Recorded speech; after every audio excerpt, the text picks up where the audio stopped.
Welcome back to Hannity. So last night, the president participated in a town hall that was focused on guns. Now, during the hour, the president was confronted by multiple gun rights advocates. Tonight, we have 3 of the town hall members who spoke up about the president's restrictive new executive actions. Joining us first, you meet Kimberly Corbin, and she had this to say to the president.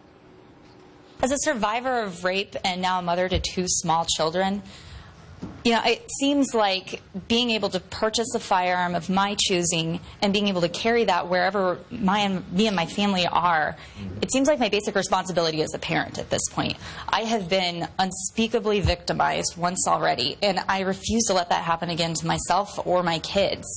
So why can't your administration see that these restrictions that you're putting to make it harder for me to own a gun or harder for me to take that where I need to be is actually just making my kids and I less safe?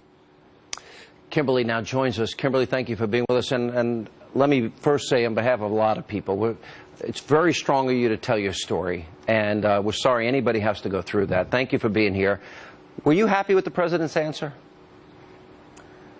I have to say it was kind of a non-answer, more so than anything. I feel like I wasn't necessarily listened to, but at the same time, he knew how he was going to respond. I didn't go into that town hall thinking that I was going to change his mind by any means, but it was more about starting a larger discussion across the country about sexual assault, victimization, and my right and everyone else's right to choose how we defend ourselves. One of the things I've always worried about, and I wonder how you feel about this, what about women that find themselves in a situation where either a boyfriend or a spouse threaten to kill them that day? I'm going to kill you later.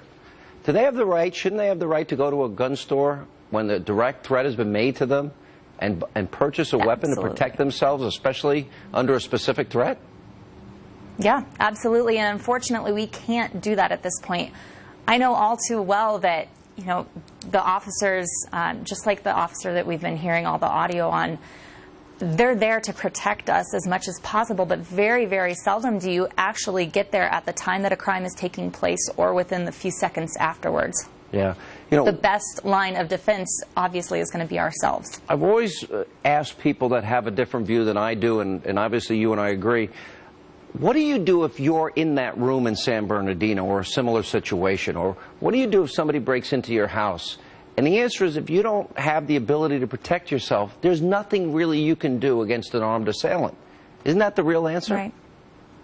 Absolutely it is. And I think that what we were distracted by so much with President Obama last night was that we were going into this what if, and he refused to stay on the topic of the fact that I was indeed assaulted. But he's going into talking about, what am I going to do with my kids? Well, that gun is in my house now. What do you think about that? And kind of just took the conversation in a different direction. But the fact of the matter is this did happen. And my rapist did not need a gun to complete his sexual assault on me. But I needed a gun to defend myself because I was there completely helpless thinking, this is how I'm going to die. A lot of people admire your strength, and thank you for sharing your story. Thank you, Kimberly.